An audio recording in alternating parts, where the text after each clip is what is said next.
আসসালামু আলাইকুম। উদ্ভাস আয়োজিত ঢাবি খ সাবজেক্ট রিভিউ আজকের এই পর্বে তোমাদের সবাইকে স্বাগত জানাচ্ছি। আমি শাহিদ রহমান রাহাত এবং আমাদের সাথে গেস্ট হিসেবে আছেন আতিক ভাইয়া এবং আমাদের সাথে আছেন আরাব ভাইয়া এবং রিয়াদ ভাইয়া। বলে রাখা ভালো তোমাদের কিছুদিন পূর্বেই ফলাফল প্রকাশিত হয়েছে এবং তোমাদের ইতোমধ্যে সাবজেক্ট চয়েস এর যে বিষয়টি সেটি নিয়ে তোমরা চিন্তা করছো। এবং সাবজেক্ট চয়েস তোমরা কোনটি দিবে, তোমাদের পছন্দ কি? এবং সাবজেক্ট চয়েস দেওয়ার ক্ষেত্রে আমরা কি বিষয়কে প্রাধান্য দিব? যেমন আ এই আমাদের মেরিট লিস্ট অনুযায়ী আমরা কি ধরনের সাবজেক্ট পেতে পারি এবং আমরা যে ধরনের বিষয় পড়তে চাই সেই বিষয়ে আ এই বিষয়ে আছে কিনা এবং আমরা ক্যারিয়ারমুখী চিন্তাভাবনা করলে কোন সাবজেক্টটি পড়বো বা কোন বিষয়ে অধ্যয়ন করব সেই সামগ্রিক আলোচনা। তো আজকের এই আলোচনায় বা আজকের এই পর্বে আমরা যে টপিকগুলো নিয়ে যে বিষয়গুলো নিয়ে আলোচনা করব সেগুলো হলো সোশ্যাল ওয়েলফেয়ার, প্রথমত সোশ্যাল ওয়েলফেয়ার এবং হেলথ ইকোনমিক এই ২ টি সাবজেক্ট নিয়ে কথা বলবে আমাদের আতিক ভাইয়া এবং পিস অ্যান্ড কনফ্লিক্ট এবং ওয়ার্ল্ড রিলিজিয়ন অ্যান্ড কালচার যেটি নিয়ে কথা বলবে আরাব ভাইয়া এবং criminology, information science and library management সংক্ষেপে আইএসএলএম এই ২ টি সাবজেক্ট নিয়ে কথা বলবে আমাদের রিয়াদ ভাইয়া। শুরুতে আমরা আতিক ভাইয়ের কাছে চলে যাব। আমরা আতিক ভাইয়ের কাছে জানতে চাই যে সমাজ কল্যাণ ও গবেষণা এই ইনস্টিটিউটের সম্পর্কে এবং কত পজিশনে থেকে এই ইনস্টিটিউটে চান্স হয় এবং এই ইনস্টিটিউশনে কি বিষয় পড়ানো হয়? আর মূলত ক্যারিয়ারের দিকটি চিন্তা করলে একজন কোন ধরনের শিক্ষার্থীরা বা কোন পছন্দের শিক্ষার্থীরা এই ইনস্টিটিউটকে চয়েস করতে পারে? জি, অবশ্যই আমরা দেখতে পাই সমাজ কল্যাণ ও গবেষণা ইনস্টিটিউট এইটা পড়ার জন্য কিন্তু স্টুডেন্টদের মাঝে মোটামুটি একটা ভালো একটা আগ্রহ তৈরি হয়। জি। আ এবং এই কারণে দেখা যায় ঢাকা বিশ্ববিদ্যালয়ে টোটাল ১০০ টা সিট রয়েছে এই ইনস্টিটিউটের মধ্যে। আমি যদি একদম ভাগ করে বলি, আর্টস এর জন্য ৮৫ টি, সায়েন্স এর জন্য ১২ টি এবং ব্যবসা শিক্ষা শিক্ষার্থীদের জন্য কিন্তু ৩ টে সিট রয়েছে। টোটাল ১০০ টি সিট রয়েছে। তবে দেখা যায় মোটামুটি আর্টস থেকে যদি বলি আমরা ৬৫০ থেকে ৭০০, সায়েন্স থেকে হচ্ছে গিয়ে ৬০০ থেকে ৬৫০ এবং কমার্সের যারা রয়েছে তারা ২২০ থেকে ২৪০ মেরিটধারী যে শিক্ষার্থীরা আছে তারা কিন্তু এখানে পড়ার সুযোগ পায়। এবং এই যে সাবজেক্টটা আছে এইটা পড়ার যে আগ্রহ তৈরি হয়, এটা আগ্রহ তৈরির অন্যতম একটা কারণ হচ্ছে এই সাবজেক্টটা কিন্তু একটা multi disciplinary subject. Multi disciplinary বলতে আমরা কি বুঝাচ্ছি আরকি। আমরা মূলত সোশ্যাল ওয়েলফেয়ার এ দেখা যায় সোশ্যাল ইস্যু গুলো নিয়ে কাজ করে। এবং এই যে সোশ্যাল ইস্যু গুলো নিয়ে কাজ করার সময় তারা কিন্তু সোশিওলজি, পলিটিক্যাল সায়েন্স, তাকে স্ট্যাটিস্টিক্স এই বিষয়গুলো সম্বন্ধে সম্যক ধারণা থাকা লাগে। হুম, এবং এই কারণে দেখা যায় হচ্ছে গিয়ে আমাদের এই সোশ্যাল ওয়েলফেয়ার এর মধ্যে এই সকল যে বিভাগ আছে তাদের পড়াশোনা কিন্তু ইনক্লুডেড থাকে। হুম। এবং এর পাশাপাশি দেখা যায় সামাজিক গবেষণা পদ্ধতি, ডেটা এনালাইসিস, প্রকল্প ব্যবস্থাপনা, এর পাশাপাশি দেখা যায় ফিল্ড ওয়ার্ক, ইন্টার্নশিপ এই সকল কিছুর মাধ্যমে কিন্তু একজন শিক্ষার্থীকে গড়ে তোলা হয় একটা ভালো ক্যারিয়ার গঠনের দিকে, যেন সে ধাবিত হতে পারে। যদি আমি ক্যারিয়ার দিকে দেখি, বাংলাদেশের মধ্যে যেই সকল ক্যারিয়ার রয়েছে যেমন বিসিএস বলি কিংবা হচ্ছে গিয়ে আমরা যদি বলি ইউনিভার্সিটি টিচার এই সকল সুবিধা কিন্তু এখানে রয়েছে। পাশাপাশি বিসিএস এর মধ্যে শিক্ষা ক্যাডারেরও কিন্তু সুযোগ এই সাবজেক্ট থেকে কিন্তু রয়েছে বা এই ইনস্টিটিউট থেকে পাস করে কিন্তু আসতে পারে। এছাড়া ব্যাংক, এনজিও এগুলো তো থাকছেই। এর পাশাপাশি একজন যে হচ্ছে গিয়ে সোশ্যাল ওয়েলফেয়ার ইনস্টিটিউট থেকে পড়াশোনা করে পাস করেছে, সে চাইলে একজন লাইসেন্সধারী সোশ্যাল ওয়ার্কার হইতে পারে কিংবা ইউএন এর যে সংস্থাগুলো আছে ইউনিসেফ, ডব্লিউএইচও হুম, কিংবা ইউএনডিপি এগুলোতেও কিন্তু কাজ করতে পারে। আমরা দেখতে পাই বিভিন্ন এনজিও, আইএনজিও ইত্যাদির মধ্যেও কিন্তু তাদের পদচারণা একদম রয়েছে এবং তারা কিন্তু দেশের সমাজের মধ্যে সকল জায়গায় হচ্ছে গিয়ে নিজের পদচিহ্ন রেখে যাচ্ছে এবং সফলতার সাথে। চমৎকার! আ আ আতিক ভাই আপনার কাছে আরেকবার জানতে চাবো যে কত থেকে কত পজিশনে এই সাবজেক্টটি আমরা পেতে পারি? আ আরেকবার যদি আমি বলি তাহলে হচ্ছে গিয়ে আর্টস এর মধ্যে ৮৫ টা সিটের জন্য হুম, মোটামুটি ৬৫০ থেকে ৭০০ জন। সায়েন্স এর মধ্যে আমাদের ১২ টা সিটের থাকে এবং তার মধ্যে ৬০০ থেকে ৬৫০ জন ৫০ এর। এবং কমার্সে যে ৩ টা সিট থাকে সেটার জন্য যদি পেতে চায় কমার্সের শিক্ষার্থীরা তাহলে ২২০ থেকে ২৪০ পর্যন্ত থাকলে তারা এই সাবজেক্টে বা এই ইনস্টিটিউটে পড়াশোনার সুযোগ পেতে পারে। Thank you. আতিক ভাইকে ধন্যবাদ। এবং আমরা শুনছিলাম যে সোশ্যাল ওয়ার্ক বা সোশিওলজি রিলেটেড একটি সাবজেক্ট সোশ্যাল ওয়েলফেয়ার। এই বিষয়ের আ সোশ্যাল যে ইস্যু গুলা বিভিন্ন অর্গানাইজেশন এ কাজ করার পাশাপাশি একটা চমৎকার ক্যারিয়ারের বিষয় আছে। তো এইটার রিলেটেড বা এটার কাছাকাছি আরেকটি বিষয় আছে পিস অ্যান্ড কনফ্লিক্ট। তো পিস অ্যান্ড কনফ্লিক্ট নিয়ে আমরা একটু আরাফ ভাইয়ের কাছে জানতে চাই। ভাইয়া পিস অ্যান্ড কনফ্লিক্ট আর আমাদের যে সোশ্যাল ওয়েলফেয়ার এই ২ টার মধ্যে তো মোটামুটি একটা সামঞ্জস্য আছে। কিন্তু এইখানে আমাদের পজিশনের দিক থেকে কত পজিশনে থেকে এই সাবজেক্টটি পাওয়া যায়? কিংবা এই সাবজেক্টের এই ডিসিপ্লিনে কি পড়ানো হয়? আর ক্যারিয়ার সুযোগ সুবিধাগুলো কেমন? আচ্ছা, পিস অ্যান্ড কনফ্লিক্ট নিয়ে আমি যদি বলি, এটা বর্তমান বিশ্বের প্রেক্ষাপটে বেশ সামঞ্জস্যপূর্ণ একটা সাবজেক্ট। তুলনামূলক কিছুটা নতুন সাবজেক্ট, অন্য সাবজেক্টের তুলনায় তবুও এটা বেশ পুরনোই হয়ে গিয়েছে। এক্ষেত্রে মোট বলা যায় যে মোট ৪০ টা সিট আছে ঢাকা বিশ্ববিদ্যালয়ে। এক্ষেত্রে আর্টসের স্টুডেন্টদের জন্য রয়েছে ২০ টা সিট, সায়েন্সের স্টুডেন্টদের জন্য রয়েছে ১৫ টা সিট এবং কমার্সের জন্য রয়েছে ৫ টা সিট। আর যদি মেরিট লিস্টের কথা বলি, তাহলে আর্টসের স্টুডেন্টরা যদি ১,০০০ থেকে ১,০২০ এর মধ্যে থাকে, তাহলে তারা এই সাবজেক্টটা পেতে পারে। এছাড়াও সায়েন্সের স্টুডেন্টরা মোটামুটি ৭৫০ থেকে ৭৭০ মেরিটের মধ্যে থাকলে এই সাবজেক্টটা পেতে পারে। আর কমার্সের জন্য মোটামুটি ২৯০, ২৮০ এটা সেফ পজিশন বলা যায়। চমৎকার। এবং এটার যে পড়াশোনার বিষয়গুলা কি? কনফ্লিক্টটা কি আর পিসটা কোথায়? আচ্ছা। তো এখানে নামের মাঝখানে আমরা দেখতে পাচ্ছি যে হ্যাঁ, আসলে তারা কি বিষয় নিয়ে কাজ করে এবং সবচেয়ে মজার বিষয় হচ্ছে পিস এবং কনফ্লিক্ট অর্থাৎ শান্তি ও সংঘর্ষ। ২ টা তো আসলে একটা আরেকটার বিপরীত বিপরীত বিষয়। তো যার কারণে এখানে বর্তমান বিশ্বে প্রতিনিয়ত বিভিন্ন জায়গায় সংঘাত ঘটছে। ঘটছে। এই সংঘাতের জায়গাগুলো থেকে উত্তরণ ঘটিয়ে কিভাবে সেখানে শান্তি প্রতিষ্ঠা করা সম্ভব, সেই বিষয়টাই এখানকার মূল আলোচ্য বিষয়। তো শান্তি প্রতিষ্ঠার ক্ষেত্রে অবশ্যই সেখানকার সামাজিক অবস্থা বুঝতে হবে, অর্থনৈতিক অবস্থা বুঝতে হবে। যার কারণে এখানে সোশিওলজি, ইকোনমিক্স ইত্যাদি বেসিক সাবজেক্টগুলো শুরুতেই পড়ানো হয়। এছাড়া সমাজের বিভিন্ন বিষয় বোঝার জন্য এবং সংঘর্ষ আসলে কেন ঘটছে, সংঘর্ষ থেকে উত্তরণের উপায়, শান্তি ঘটানোর উপায়, হুম, বিভিন্ন প্রক্রিয়া ইত্যাদি বিষয় নিয়ে কিন্তু এখানে ওকে। বিভিন্নভাবে আলোচনা করা হয়। থ্যাংক ইউ ভাইয়া। আমরা জানি যে ক্যারিয়ারের বিষয়টা। ক্যারিয়ারের বিষয়ে বিসিএস তো সবার ক্ষেত্রে। মানে হ্যাঁ। ঢাকা বিশ্ববিদ্যালয়ের সকল সাবজেক্টে বিসিএস একটা কমন ইস্যু এবং কমন মানে ক্যারিয়ারের ফ্যাক্ট। এখন এই যে আমাদের পিস অ্যান্ড কনফ্লিক্ট এইখানে স্পেসিফিক কি কোন জায়গা আছে যেখানে তারা ক্যারিয়ার করতে পারে? এক্ষেত্রে বিসিএস এ কোনো স্পেসিফিক জায়গা নাই। হুম, কিন্তু আন্তর্জাতিক যে এনজিও গুলো রয়েছে বা বিভিন্ন উন্নয়ন সংস্থা, এমনকি দেশীয় বিভিন্ন এনজিও কিংবা সরকারের বিভিন্ন প্রকল্পে সেখানে যে অ্যাডভোকেসি বা কনসালটেন্সির বিষয়গুলো, সেখানে কিন্তু পিস অ্যান্ড কনফ্লিক্ট থেকে যারা পড়ে আসে তারা বেশ ভালো একটা কাজ করার সুযোগ রয়েছে এবং পাশাপাশি বিশ্বের বিভিন্ন জায়গায় তারা কিন্তু চাইলে কাজ করতে পারে তাদের এই সাবজেক্টের নলেজ দিয়ে। থ্যাংক ইউ ভাইয়া। সো ক্যারিয়ার আমার কাছে যেটা মনে হয় আল্টিমেটলি যে যেকোনো সাবজেক্টে পড়লে নিজের যে আর্টস, সেই আর্টস থেকে আসলে সব সাবজেক্টেই মোটামুটি ভালো ক্যারিয়ার করার ভালো সুযোগ ক্যারিয়ার আছে। করা সম্ভব। আর এতক্ষণ আমরা আসলে মূলত পিস অ্যান্ড কনফ্লিক্ট নিয়ে আলোচনা করছিলাম। কনফ্লিক্ট আসলেই সেখানে ক্রাইম আসে আর ক্রিমিনোলজি বিষয়টি আসে। সো আমরা ক্রিমিনোলজি বিষয় সম্পর্কে জানবো রিয়াদ ভাইয়ের কাছে। রিয়াদ ভাই, ক্রিমিনোলজি এই সাবজেক্টটি পেতে বা এই ডিসিপ্লিনে ভর্তি হতে একজন শিক্ষার্থীকে কত মেরিট পজিশন এর মধ্যে থাকতে হয় এবং এখানে ক্যারিয়ার গঠনের সুযোগগুলো কি, কি? বা বিসিএস বা গতানুগতিক যে ক্যারিয়ার, সেই ক্যারিয়ারের বাইরে গিয়ে এখানে স্পেসিফিক কোনো ক্যারিয়ারের অপশন আছে কিনা? এবং ক্রিমিনোলজিতে মূলত কোন বিষয়গুলো পড়ানো হয়? তো ক্রিমিনোলজি নিয়ে যদি ১ম এই বলতে চাই, জি। ২০১০ সালে ক্রিমিনোলজির অ্যান্ড ক্রিমিনাল জাস্টিস এই নামে একটা মাস্টার্স প্রোগ্রাম চালু হয়। পরবর্তীতে ২০১২ সালে একটি স্বতন্ত্র বিভাগ ক্রিমিনোলজি বা অপরাধ বিজ্ঞান নামে ঢাকা বিশ্ববিদ্যালয়ে যাত্রা শুরু করে। ডে বাই ডে আমরা যারা স্টুডেন্টের মধ্যে তোমরা যারা আছো একটু থ্রিলার লাভার, তাদের ক্ষেত্রে কিন্তু ক্রিমিনোলজি ডিপার্টমেন্টটা অনেক মানে পছন্দের একটা বিষয় যে এখানে আসলে কি, কি পড়ানো হয়। তো এখানে মূলত পড়ানো হয় অপরাধের বিভিন্ন ধরন, অপরাধীর বিভিন্ন মনস্তাত্ত্বিক বিষয়। বাংলাদেশে অপরাধীর জন্য প্রচলিত বিভিন্ন ধরনের আইন, পাশাপাশি এখানে অপরাধ রিলেটেড বিভিন্ন টার্মিনোলজি শেখানো হয়। এর পাশাপাশি ইংরেজি, ইকোনমিক্স এবং স্ট্যাটিস্টিক্স বিষয়ক কিছু মৌলিক কোর্সও এই ডিপার্টমেন্টে তোমরা পড়াশোনা করলে পাবে। এই ডিপার্টমেন্ট থেকে পড়াশোনা করে পরবর্তীতে স্টুডেন্টরা বিভিন্ন এনজিও, আইএনজিও, বেসরকারি বিভিন্ন প্রতিষ্ঠানে জব করতে পারবে। পাশাপাশি অন্যান্য জব যেমন বিসিএস এবং ভালো রেজাল্ট করে ভালো সিজিপিএ নিয়ে বিভিন্ন ইউনিভার্সিটিতে টিচার হিসেবে জয়েন করতে পারবে। এই সকল সুযোগ থাকছেই। আরো বলে রাখা ভালো, এই ডিপার্টমেন্টের কিন্তু ডে বাই ডে ডেভেলপমেন্ট হচ্ছে এবং স্টুডেন্ট প্রায়োরিটি লিস্টে এটা উপরে চলে আসতেছে। এবং এটা শুধু আমাদের দেশে না, এটা পুরো বিশ্বেই। যে কারণে এই সাবজেক্ট থেকে প্রচুর পরিমাণে স্কলারশিপ পেয়ে ইউরোপ, আমেরিকা, অস্ট্রেলিয়া সহ বিভিন্ন দেশে স্টুডেন্টরা পড়াশোনা করতে পারে। হুম, তো এই সাবজেক্টটা স্টুডেন্টদের অনেক পছন্দের একটা সাবজেক্ট এবং পরবর্তীতে জব সেক্টরে বা হায়ার এডুকেশনের জন্যও অনেক গুরুত্বপূর্ণ একটা সাবজেক্ট। এখন প্রশ্ন হলো যে ভাইয়া কত মেরিট পজিশনে থাকলে আমরা এটা এক্সাক্টলি। পাবো? সর্বশেষ ঢাকা বিশ্ববিদ্যালয়ের সার্কুলার অনুযায়ী এই সাবজেক্টে টোটাল সিট আছে ৫০ টা।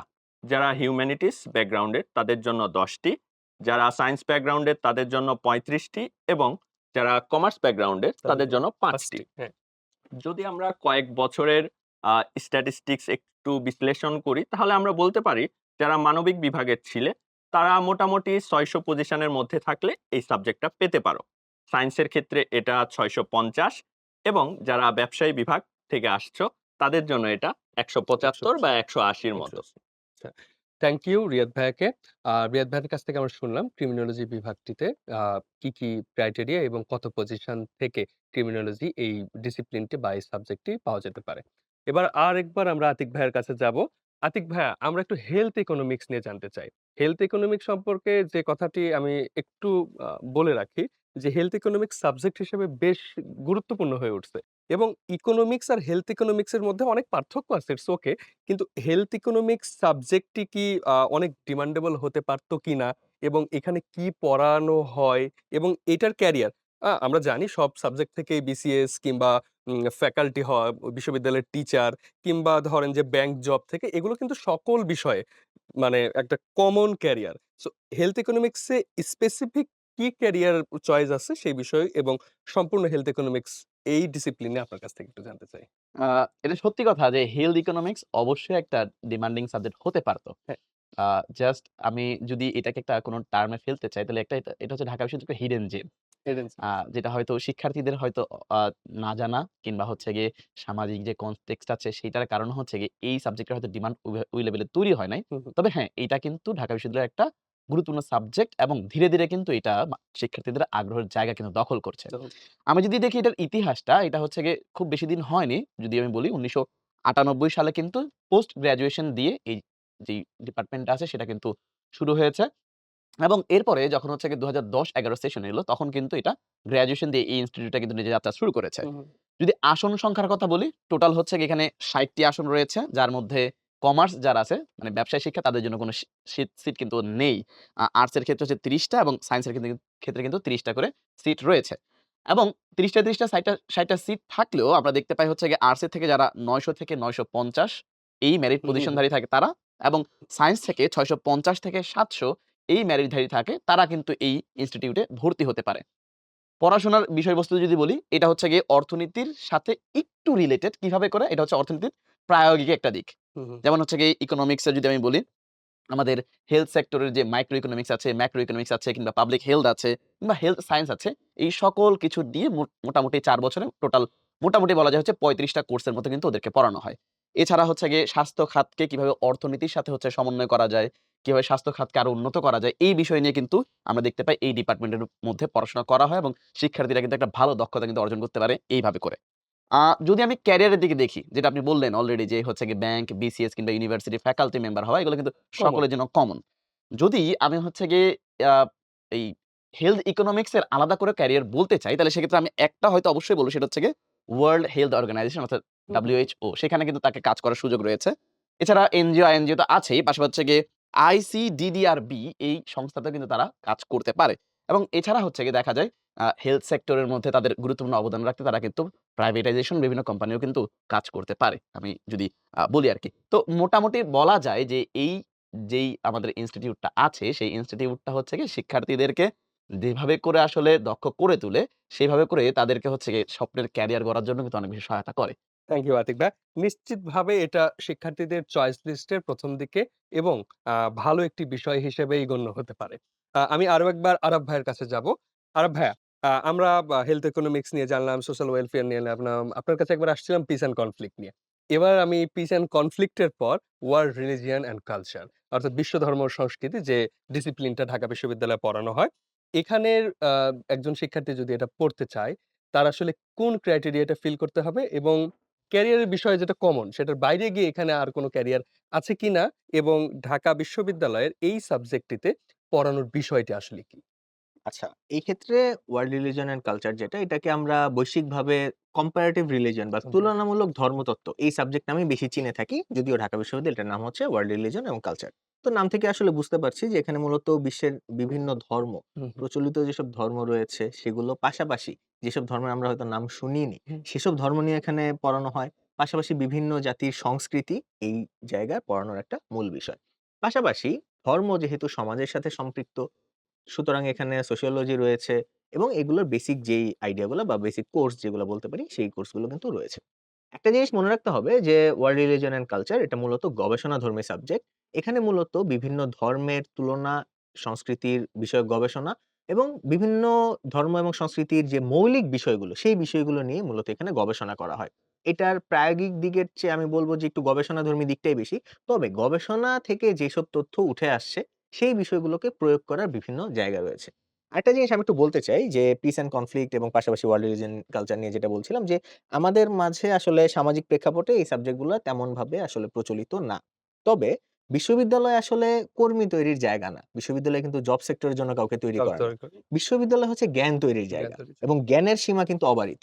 তো এখানে যখন একজন স্টুডেন্ট আসবে, আমি মনে করি একজন স্টুডেন্টের উচিত সে একজন জ্ঞান তৈরিকারক হিসেবে এখানে আসবে। সে জ্ঞানের চর্চা করবে। নতুন জ্ঞানের শিক্ষা নিয়ে সে বেরিয়ে যাবে। সেখানে শিখবে চিন্তা করা, সেখানে শিখবে বিভিন্ন বিষয়কে সম্মান করা, সমাজের নানা প্রচলিত যা কিছু বিষয় রয়েছে, সেগুলোকে নিজের মাঝে ধারণ করে নিজেকে একজন ভালো বোদ্ধা হিসেবে গড়ে তোলা। পরবর্তীতে সে পাশাপাশি নিজের স্কিল ডেভেলপ করে সে একটা প্রফেশনে যেতেই পারে। আর যদি আমি বিশ্ব ধর্ম সংস্কৃতির আরেকটু বিষয় বলি যে গবেষণাধর্মী জায়গা যেমন রয়েছে, পাশাপাশি এখান থেকে অনার্স কমপ্লিট করে পরবর্তীতে সোশিওলজি বা সমাজবিজ্ঞানের অন্যান্য সাবজেক্টে কিন্তু মাস্টার্স করে সে তার ক্যারিয়ার পাথ চুজ করতে চুজ পারে। করতে পারে। আর যদি এই সাবজেক্টটা পাওয়ার ক্ষেত্রে কি করতে হবে সেটা যদি বলি যে এখানে মোট সিট রয়েছে ৬০ টি। এর মধ্যে আর্টস এর জন্য রয়েছে ৪০ টি, সায়েন্স এর জন্য রয়েছে ১৫ টি এবং কমার্সের জন্য রয়েছে ৫ টি। আর এক্ষেত্রে আর্টসে যদি মোটামুটি ১৫০০ থেকে ১৫৫০ এর মধ্যে মেরিট থাকে তাহলে এই সাবজেক্টটি পাওয়া সম্ভব। এছাড়া সায়েন্সের ক্ষেত্রে ১২৫০ পর্যন্ত যেতে পারে আমরা বিগত সালগুলোতে দেখেছি। আর কমার্সের ক্ষেত্রেও ৪২০ থেকে ৪২৫ এ যেতে পারে। থ্যাংক ইউ আরাব ভাইয়া। আ আ আরাব ভাইয়া যেটি বলছিল আসলে যে বিশ্ববিদ্যালয় আসলে জ্ঞান তৈরি করে। বিশ্ববিদ্যালয় আসলে কর্মী তৈরি করে না। আসলে এই বিষয়গুলো তাই যে আমাদের সোশ্যাল যে জায়গায়, সে জায়গায় কিন্তু এই বিষয়গুলোতে পড়ি, শুনলে তারা আসলে এই বিষয় সম্পর্কে জানেও না এখানে কি পড়ানো হয়। সো এই আশা করি আরাব ভাইয়ের যে বিশ্লেষণ সেখানে তোমরা স্পষ্ট হয়েছ যে এই যে ডিসিপ্লিন, এই ডিসিপ্লিনে কি পড়ানো হয়। সো আমি আরো একবার রিয়াদ ভাইয়ের কাছে যাব। রিয়াদ ভাইয়া, যে ঢাকা বিশ্ববিদ্যালয়ে একটি চমৎকার একটি ডিপার্টমেন্ট আছে। ISLM, যেটার পূর্ণ রূপ হলো information science and library management. যে এই বিষয়ের এই যে ডিসিপ্লিন, এই ডিসিপ্লিনটি সম্পর্কে আপনার কাছ থেকে একটু জানতে চাবো। এখানে আমরা জানি যে লাইব্রেরি এবং লাইব্রেরি রিলেটেড যে পড়াশোনা এবং এইখানে একটা স্পেসিফিক কিছু ক্যারিয়ার আছে এবং আ এই সাবজেক্টটি পেতে আমাদের কত পজিশন থাকতে হবে আমাদের শিক্ষার্থীদের? এবং এখানে পড়ানোর বিষয়গুলো আসলে কেমন? আ ১৯৬৯ সালে গ্রন্থাগার হুম, হুম। বিজ্ঞান বিভাগ নামে এই বিভাগটা যাত্রা শুরু করে। ৬৯। হ্যাঁ, এটা কিন্তু বেশ পুরাতন ডিপার্টমেন্ট। হ্যাঁ। পরবর্তীতে এইটার নাম বর্তমান যে নামকরণ আছে তথ্য বিজ্ঞান ও গ্রন্থাগার ব্যবস্থাপনা বিভাগ হিসেবে এটা পরিচিত হয়। এখানে আমাদের মাঝে একটু কনফিউশন থাকে যে এখানে গ্রন্থাগার রিলেটেড অনেক কিছু পড়ানো হয়। হুম, হুম। কিন্তু এর পাশাপাশি এখানে তথ্য নিয়ে হিউজ পড়াশোনা রয়েছে। ইনফরমেশন। ইনফরমেশন নিয়ে। ইনফরমেশন নিয়ে এখানে কি পড়ানো হতে পারে? এখানে পড়ানো হয় তথ্যের বিভিন্ন শ্রেণীকরণ, সূচীকরণ। এখানে অ্যাডমিনিস্ট্রেটিভ ম্যানেজমেন্ট, নলেজ ম্যানেজমেন্ট, হুম, রিসোর্স ম্যানেজমেন্ট। পাশাপাশি এখানে ইনফরমেশন আর্কিটেকচার এর মতো অনেক গুরুত্বপূর্ণ থিওরিটিক্যাল বিষয় কিন্তু পড়ানো হয়। এবং এত কিছু পড়ার পর বাংলাদেশে প্রচলিত যে জব সেক্টর গুলো আছে, এই জব সেক্টর গুলোর পাশাপাশি অর্থাৎ BCS, ব্যাংক জব, বিভিন্ন ইউনিভার্সিটির টিচার হওয়া, এগুলোর পাশাপাশিও কিন্তু স্পেশাল কিছু জায়গা আছে। হুম, হুম। যেমন একটা স্টুডেন্ট এই ডিপার্টমেন্ট থেকে পড়াশোনা করার পর সে ডাটা অ্যানালিস্ট হিসেবে কাজ করতে পারে। সে গ্রন্থাগার ও আর্কাইভ ম্যানেজমেন্টে কাজ করতে পারে। সে আইটি স্পেশালিস্ট হতে পারে। তো এই বিষয়গুলো কিন্তু আমাদের স্টুডেন্টদের মাথায় রাখা দরকার যে হুম, প্রচলিত চাকরি ছাড়াও এখানে অনেক স্পেশাল জব চাকরি। সেক্টর রয়েছে। এখন কথা হলো যে আমাদের মেরিট পজিশনের বিষয়টা হুম, এবং এখানে কতগুলো সিট আছে। যদি সর্বশেষ সার্কুলারটা আমি দেখি এখানে টোটাল সিট আছে 65।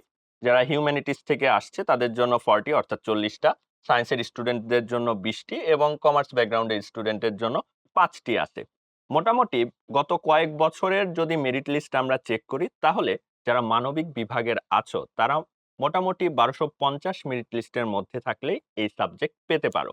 যদি সায়েন্স ব্যাকগ্রাউন্ডের স্টুডেন্টের কথা বলি তাহলে এই নাম্বারটা হতে পারে ১১৫০ এর কাছাকাছি। আর যদি কমার্স ব্যাকগ্রাউন্ডের স্টুডেন্ট হও তাহলে এটা ৩০০ র মধ্যে হলেই ইনশাআল্লাহ তোমরা এই সাবজেক্ট পেয়ে যাবে। ধন্যবাদ রিয়াদ ভাইয়া। আ আমরা কিন্তু জানলাম যে পৃথিবীতে বর্তমান বিশ্বে ইনফরমেশন একটা নতুন ক্ষমতা। যার কাছে যত ইনফরমেশন সে তত পাওয়ারফুল। আর এই যে discipline information science and library management. এখানে মূলত ইনফরমেশন নিয়ে তোমাদের পড়ানো হয়। পাশাপাশি লাইব্রেরির যে বিষয়টা সেটি কিন্তু আসে। সো আমাদের আজকের এই পর্বে আমরা মূলত কয়েকটি বিষয় যেমন social welfare, health economics, piece and conflict, world religion and culture, criminology and information science and library management. এই কয়েকটি বিষয় নিয়ে বিশদভাবে আলোচনা করেছি এবং আমাদের গেস্টদের সবাইকে ধন্যবাদ জানাই। ধন্যবাদ আরাফ ভাইয়া, আতিক ভাইয়া এবং রিয়াদ ভাইয়া। সবাইকে ধন্যবাদ জানিয়ে আজকের এই পর্বটি আমরা এখানেই শেষ করতে যাচ্ছি। তোমরা নিশ্চিতভাবে বুঝতে পেরেছ কোন ডিসিপ্লিনে কোন বিষয়গুলো পড়ানো হয়, সেখানে কত মেরিট থেকে কত মেরিটের মধ্যে থাকলে তুমি এই বিষয়টাকে চুজ করতে পারবে এবং এখানে ক্যারিয়ার অপশন কি। আমরা পুরো এইগুলো টপিক গুলো বা সাবজেক্ট গুলো দেখে আমরা যে বিষয়টাতে সিদ্ধান্ত উপনীত হতে পারি যে সবগুলো সাবজেক্টেই বিসিএস, ব্যাংক জব কিংবা এই ধরনের যে ক্যারিয়ার গুলো আছে, এই ক্যারিয়ার গুলো কমন। পাশাপাশি প্রত্যেকটা ডিপার্টমেন্টেই আলাদা, আলাদা কিছু জব সেক্টর কিন্তু আমরা দেখেছি। তাই তোমরা তোমাদের পছন্দ এবং সামাজিক প্রেক্ষাপট সবকিছু বিবেচনা করে তোমাদের সাবজেক্ট চয়েস লিস্টটা সাজিয়ে ফেলবে। তো আজকের এই পর্ব থেকে বিদায় নিচ্ছি। ভালো থেকো, সুস্থ থেকো। আল্লাহ হাফেজ।